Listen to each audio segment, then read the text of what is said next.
constatons au Québec, nous le constatons aussi partout ailleurs sur la planète, la tendance se maintient et la planète se réchauffe de façon inexorable.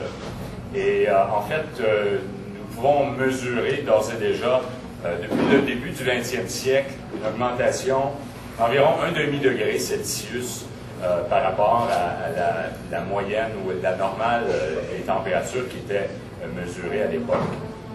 Cependant, ce réchauffement s'accélère rapidement et seulement dans la dernière décennie, donc 1997 à 2006, ce que les météorologues ont mesuré dans l'hémisphère nord, c'est une augmentation d'environ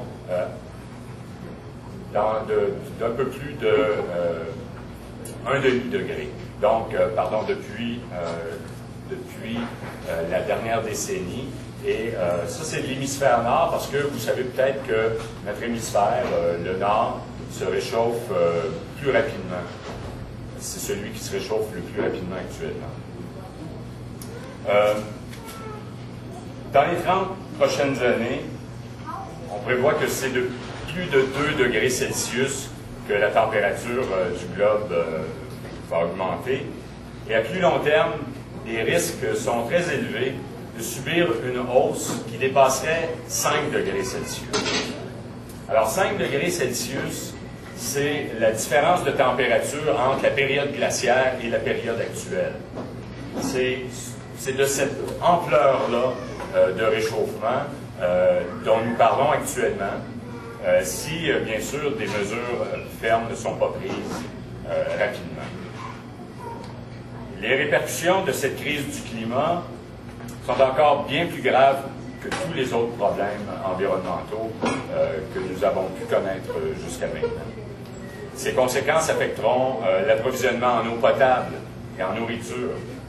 Notre sécurité énergétique elle-même pourrait s'en trouver menacée. Le nombre de gens affectés par des problèmes de santé liés directement à la mauvaise qualité de l'environnement est déjà en hausse et cette mauvaise tendance ne fera que s'accentuer dans l'état actuel des choses.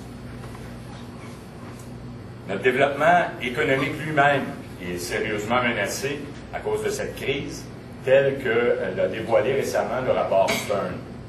Alors, vous vous souvenez probablement de cet ancien économiste en chef de la Banque mondiale qui a été chargé par le gouvernement britannique d'effectuer une revue exhaustive de tous les scénarios, de tous les modèles de mesures d'impact.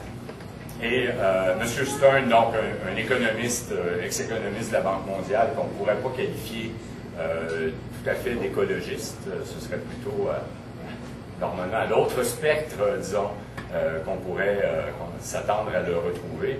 Eh bien, M. Stern a conclu que l'impact économique de ne rien faire par rapport à la crise du climat, cet impact-là sera équivalent à ce que nos parents et nos grands-parents ont vécu lors des 2 dernières guerres mondiales et lors du grand crash boursier.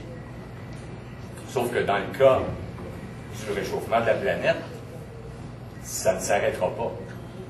Il s'agit d'un impact irréversible, donc c'est comme vivre les impacts de la Deuxième Guerre mondiale pour toujours, à tout jamais.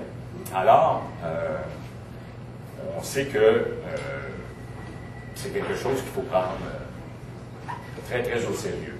On me posait la question tout à l'heure, est-ce qu'il n'y a pas quand même des impacts positifs à ça? Bon, on utilise moins de sel, on va utiliser moins de chauffage.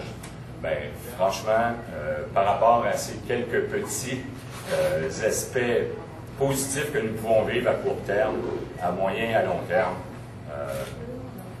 ça n'a aucune commune mesure. Alors, on parle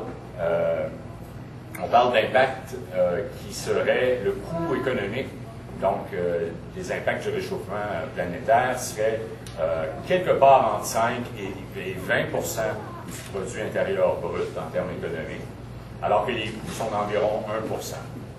Donc, moi, ce que j'en retiens, c'est que le coût de ne rien faire est de 5 à 20 fois plus important que le coût d'agir de façon ferme dès maintenant.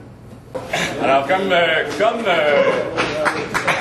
on dirait que c'est déjà le printemps, nous avons apporté un peu de sirop d'érable. Alors, les érables eux-mêmes doivent penser que c'est le printemps aujourd'hui. Et comme il fait chaud, ben, on a de la crème glacée. Alors, c'est peut-être pas tout ce que de plus santé, mais en fait, je pense qu'on va l'apprécier grandement. Excellent.